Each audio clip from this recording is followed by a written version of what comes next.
नमस्कार, आप देख रहे हैं न्यूज़ 18 राजस्थान। आपके साथ मैं हूं अभिषेक। चलिए हमारे सहयोगियों के पास चलते हैं और जानते हैं खबरों को।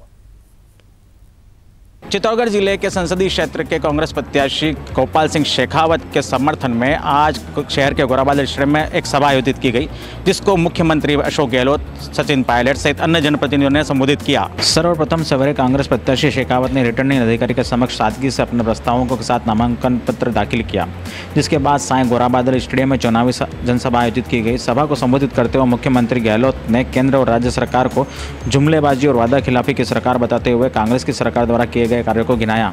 उन्होंने कहा कि राहुल गांधी के घोषणा पत्र बहुत ही सराहनीय है, जिससे हर तबके को लाभ मिल सकेगा। उन्होंने कहा कि किसानों की कर्जा माफी से बहुत राहत मिली है।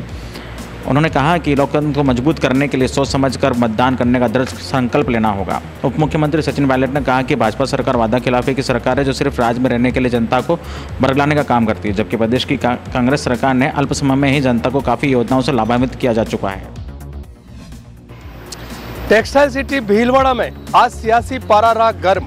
भाजपा के सुभाष बेड़िया तो कांग्रेस के रामपाल शर्मा ने भरे अपने अपने नामांकन से पहले भाजपा और कांग्रेस ने की जोर आजमाइश। भीलवाड़ा लोकसभा सीट से भारतीय जनता पार्टी के उम्मीदवार सांसद सुभाष बेड़िया ने चौथी बार अपना नामांकन प्रस्तुत किया। इससे पूर्व 3 लोकसभा चुनाव में बेड़िया 2 में जीत और 1 में हार का सामना कर चुके हैं।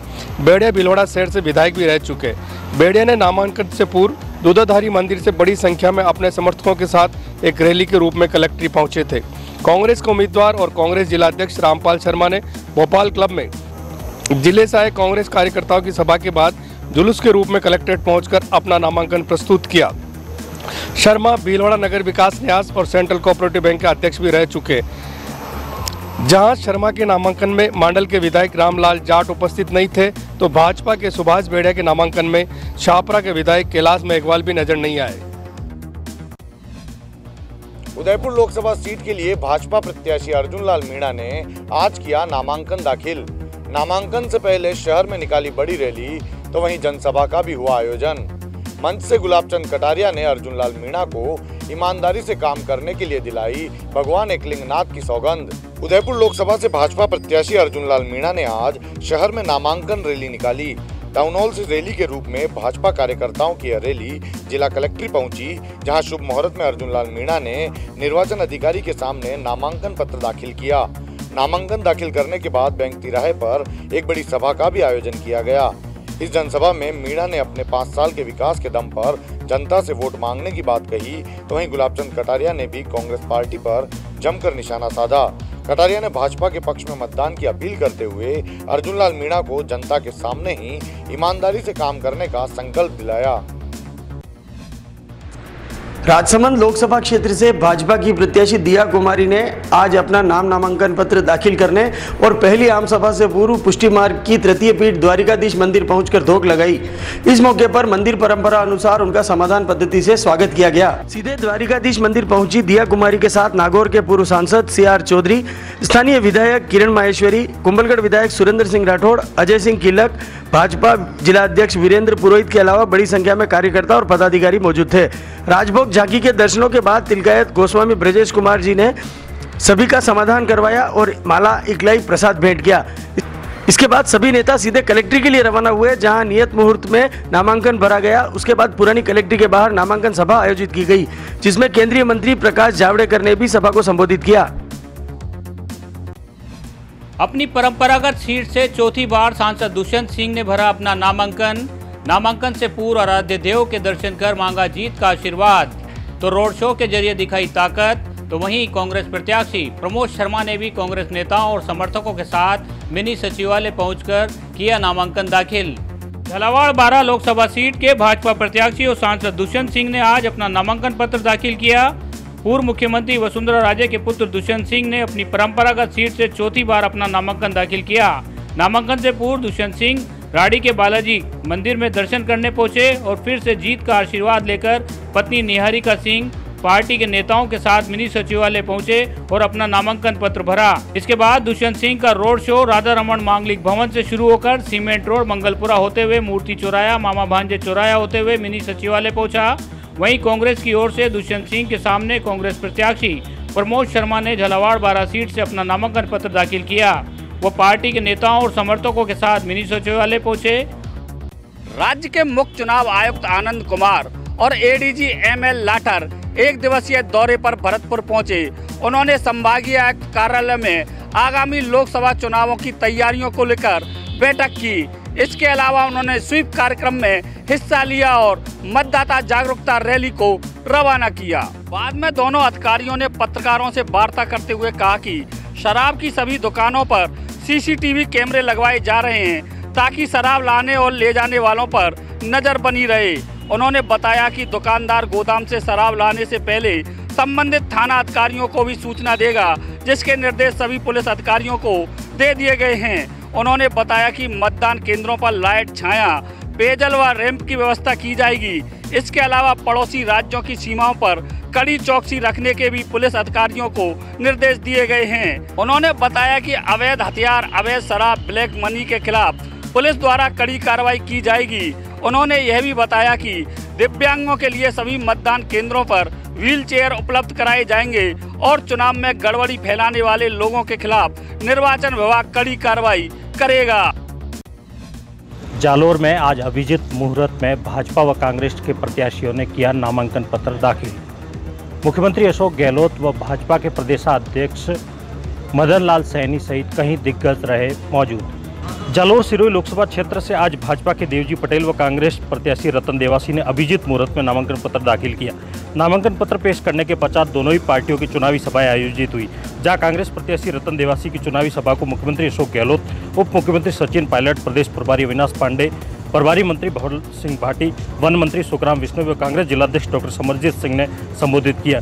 जबकि भाजपा की चुनावी सभा को पार्टी के प्रदेश अध्यक्ष मदन लाल सैनी, पूर्व मंत्री राजेंद्र राठौड़, पूर्व मंत्री ओटाराम देवासी, विधायक जोगेश्वर गर्ग, नारायण सिंह देवल, छगन सिंह राजपुरोहित, पुराराम चौधरी व जिलाध्यक्ष रविंद्र सिंह बालावत सहित कई नेताओं ने संबोधित किया। लोकसभा चुनाव में आचार संहिता के पालन और निष्पक्ष चुनाव के लिए सी विजिल ऐप तीसरी आंख के रूप में काम कर रहे हैं। सी विजिल ऐप में अब तक कुल 451 शिकायतें दर्ज हुई हैं, जिनमें से 260 शिकायतों को सही पाया गया है। लोकतंत्र के सबसे बड़े हथियार सी विजिल ऐप में अब तक कुल 451 शिकायतें दर्ज हुई हैं, जिसमें से 260 शिकायतों को सही मानते हुए जिला निर्वाचन अधिकारियों ने कार्रवाई की है। शिकायतें दर्ज करने और निस्तारण में कोटा अव्वल रहा है। भारत निर्वाचन आयोग ने सी विजिल ऐप के जरिए आम नागरिक और आम मतदाताओं को भ्रष्ट राजनेताओं और भ्रष्टाचार के खिलाफ लड़ने की बड़ी ताकत दी है। विधानसभा चुनाव के बाद लोकसभा चुनाव में यह ताकत और मजबूत होने जा रही है। भाजपा के गढ़ में कांग्रेस ने दिखाई नामांकन रैली से अपनी ताकत। कांग्रेस प्रत्याशी रामनारायण मीणा ने भरा पर्चा। यूडीएच मंत्री शांति धारीवाल रहे मौजूद। कांग्रेस नेताओं ने केंद्र सरकार और बीजेपी के प्रत्याशी पर साधा निशाना। कोटा बूंदी लोकसभा सीट से कांग्रेस प्रत्याशी रामनारायण मीणा ने आज समर्थकों के साथ कलेक्ट्रेट पर पहुंचकर अपना नामांकन दाखिल किया। मीणा पूर्व में 5 बार विधायक, 1 बार सांसद रह चुके हैं। यूडीएच मंत्री शांति धारीवाल, सांगोद विधायक भरत सिंह, पूर्व मंत्री रामगोपाल बेरवा, पूर्व मंत्री हरिमोहन शर्मा ने उन्हें नामांकन पत्र भरवाया। इससे पहले सर्किट हाउस रोड पर कांग्रेस की सभा हुई, जिसमें कांग्रेस पार्टी ने अपनी ताकत दिखाई। सभा में महिलाएं और पुरुष शामिल रहे। हाथों में झंडे और सिर पर टोपी लगाए समर्थक कांग्रेस जिंदाबाद के नारे लगा रहे थे। सभा को यूडीएच मंत्री शांति धारीवाल, कांग्रेस प्रत्याशी रामनारायण मीणा, विधायक भरत सिंह, पूर्व मंत्री हरिमोहन शर्मा, पूर्व मंत्री रामगोपाल बेरवा, शहर और देहात जिला अध्यक्ष सभी वक्ताओं ने संबोधित किया। एनडीए के साथ गठबंधन के बाद आरएलपी के राष्ट्रीय संयोजक हनुमान बेनीवाल आज पहली बार नागौर जिले के दौरे पर आए। गठबंधन के बाद पहली बार नागौर जिले के दौरे पर आए हनुमान बेनीवाल ने आज नागौर में जबरदस्त शक्ति प्रदर्शन किया। हनुमान बेनीवाल का रोड शो आज नागौर जिले के कुचामन से लेकर नागौर जिला मुख्यालय तक दिन भर चलता रहा। इस दौरान सैकड़ों गाड़ियों का काफिला उनके साथ मौजूद रहा। इस रोड शो के दौरान आरएलपी के कार्यकर्ताओं व पदाधिकारियों के साथ साथ बीजेपी के कार्यकर्ता व पदाधिकारी भी मौजूद रहे। हनुमान बेनीवाल ने परबसर में मीडिया से बातचीत करते हुए कहा कि पुलवामा में हुए आतंकी हमले के बाद हनुमान बेनीवाल का हृदय परिवर्तन हो गया और राष्ट्रहित में उन्होंने ये गठबंधन किया है।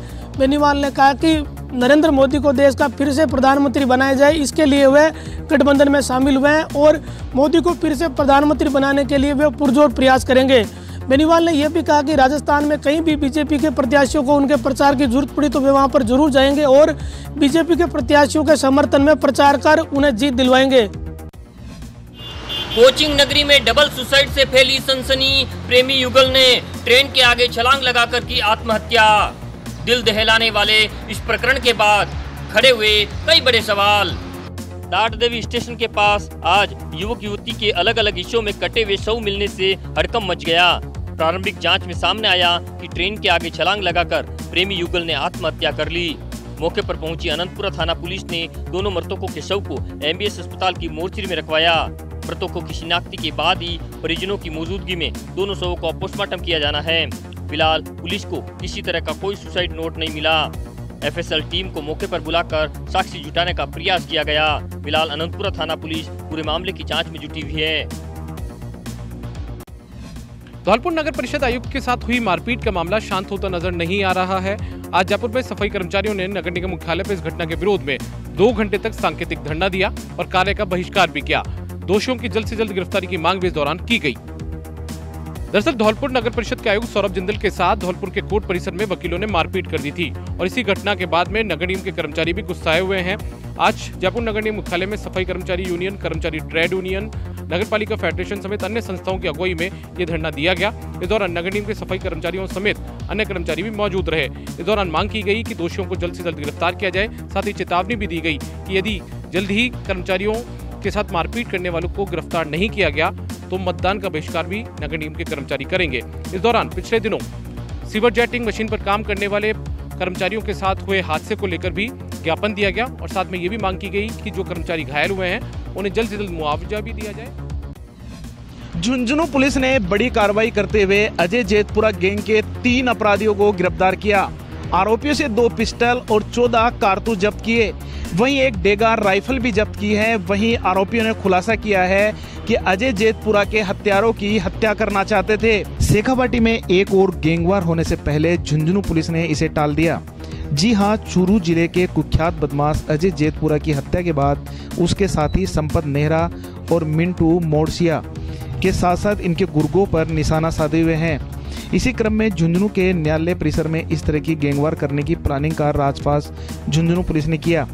एसपी गौरव यादव ने आज प्रेस वार्ता में बताया कि एसपी द्वारा गठित की गई स्पेशल टीम को सूचना मिली थी जेतपुरा गैंग के 3 लोग बड़ी संख्या में हथियारों के साथ जिले में घूम रहे हैं, जिस पर स्पेशल टीम ने मलसीसर पुलिस के साथ गैंग के 3 लोगों को चूरू जिले के हमीरवास थाना इलाके के संदीप गुजर, बिट्टू उर्फ मोटिया, धानक, हरकेश उर्फ साका जाट को पकड़ा।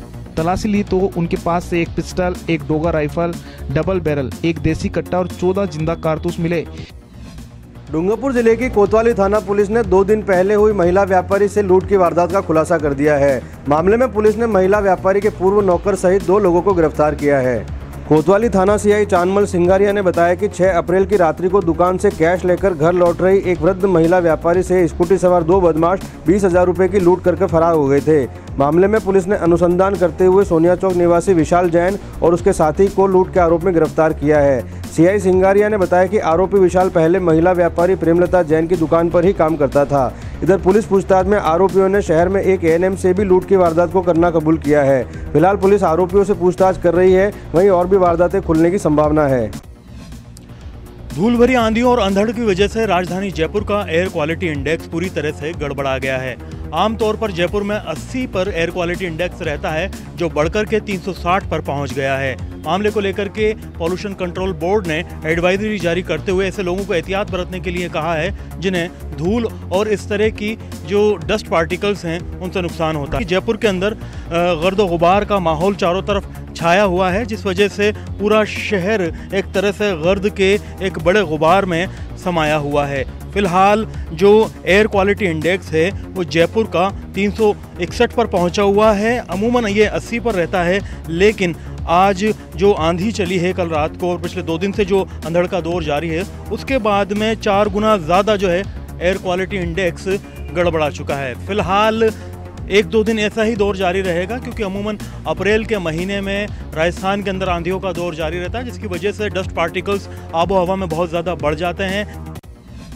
प्रदेश की छोटी काशी कहे जाने वाले जयपुर में आज शाही गणगौर की सवारी निकाली गई। ये पारंपरिक व ऐतिहासिक सवारी देखने के लिए बड़ी संख्या में लोग मौजूद रहे। त्रिपोलिया से यह सवारी शुरू हुई, जो कि चौगान स्टेडियम से होते हुए अपने गंतव्य स्थान पर पहुंची। सिटी पैलेस स्थित त्रिपोलिया गेट से शुरू हुई गणगौर की सवारी के दौरान महिला, पुरुष और बच्चों में दर्शनों की होड़ मच गई। आगे आगे राजस्थानी संस्कृति की कला बिखेरते कलाकार, झांझ मजीरों की धुन और पीछे गणगौर माता की सवारी की अगवानी करता पचरंगा लिए हाथी सवार चला। शहर की चार दीवारों में जहां जहां से गणगौर की सवारी गुजरी, वहां पर भक्त आस्था और भक्ति की धारा में डूब गए। सवारी त्रिपोलिया बाजार, छोटी चौपड़, गणगौरी बाजार से होते हुए पंडोरी उद्यान पहुंची। पर्यटक विभाग, राजस्थान सरकार, महाराजा सवाई मानसिंह द्वितीय संग्रहालय ट्रस्ट और जयपुर नगर निगम की ओर से पर्यटकों के लिए त्रिपोलिया गेट के सामने हिंद होटल की छत पर गणगौर के जुलूस की फोटोग्राफी की व्यवस्था की गई। शोभा यात्रा में पर्यटक और आगंतुकों ने पारंपरिक नृत्यों और कच्ची घोड़ी, कालबेलिया, बहुरूपिया, अलगोजा, घेर, चक्री, लंगा, सहनाई वादक का खूब आनंद लिया। बीजेपी ने आज अपना मैनिफेस्टो जारी कर दिया। इस मैनिफेस्टो के जरिए बीजेपी ने संकल्प पथ के 75 कदम की बात की है। साथ ही साफ कर दिया है कि राष्ट्रवाद उनकी प्रायोरिटी में पहले नंबर पर है।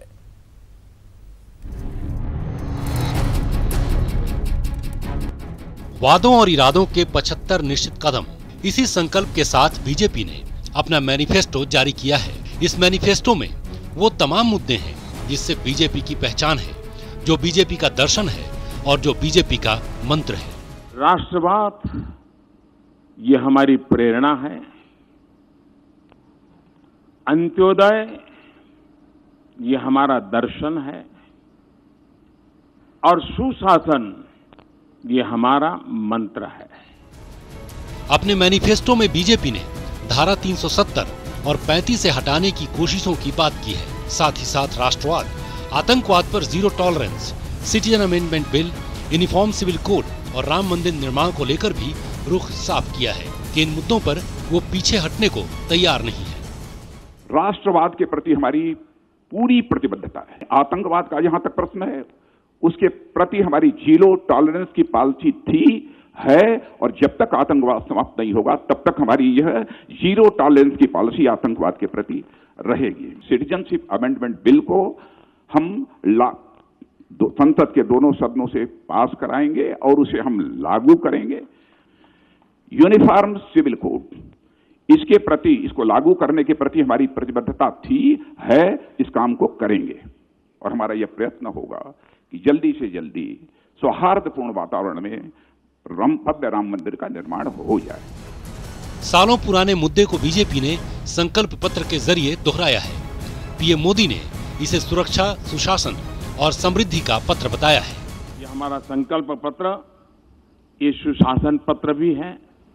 ये हमारा संकल्प पत्र राष्ट्र की सुरक्षा का पत्र भी है। ये हमारा संकल्प पत्र राष्ट्र की समृद्धि का भी पत्र है। इस घोषणा पत्र के जरिए बीजेपी ने 2022 की बात की है और कहा है कि 75 कदम निश्चित कर बीजेपी आजादी के 75 साल पूरे होने के मौके को खास बनाना चाहती है।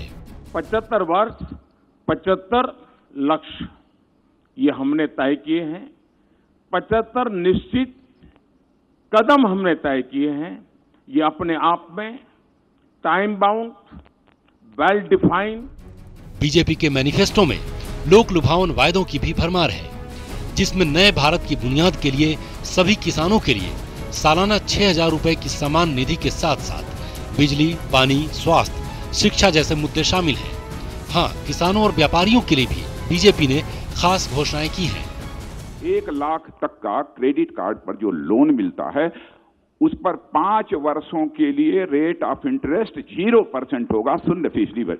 छोटे और सीमांत किसानों को पेंशन की सुविधा भी देंगे। 60 वर्ष के बाद पेंशन की सुविधा भी देंगे कि हम देश के छोटे दुकानदारों को भी पेंशन की सुविधा 60 वर्ष के बाद मुहैया कराएंगे। तो इस संकल्प पत्र में हम लोगों ने यह संकल्प लिया है कि हम राष्ट्रीय व्यापार आयोग बनाएंगे। इस मैनिफेस्टो के जरिए बीजेपी ने यह भी बताने की कोशिश की है कि सरकार कैसी होनी चाहिए और इसके लिए उन्होंने क्या क्या रिफॉर्म किए हैं। Good governance, easy governance, transparent governance, accountable governance, responsible governance, इन सारी बातों को बल देते हुए शासन व्यवस्था में हमने कई रिफॉर्म्स किए हैं। मैनिफेस्टो में बीजेपी ने जिन वादों की बात की है बीजेपी अध्यक्ष अमित शाह ने उन वादों को लेकर कहा है कि बीजेपी हर वादा निभाएगी। मैं मानता हूं कि हमारा ये संकल्प पत्र जो आने वाला है, ये सारी अपेक्षाओं को पूरा करने का एक दस्तावेज बनकर, एक डॉक्यूमेंट बनकर लोगों के सामने हम रखने जा रहे हैं। बीजेपी ने अपने वादों और इरादों का पिटारा खोल दिया है। अब देखना यह है कि सत्ता के लिए जारी इस संकल्प पत्र के जरिए बीजेपी दोबारा सत्ता में आ पाती है या नहीं। Bureau report, news 18 Rajasthan.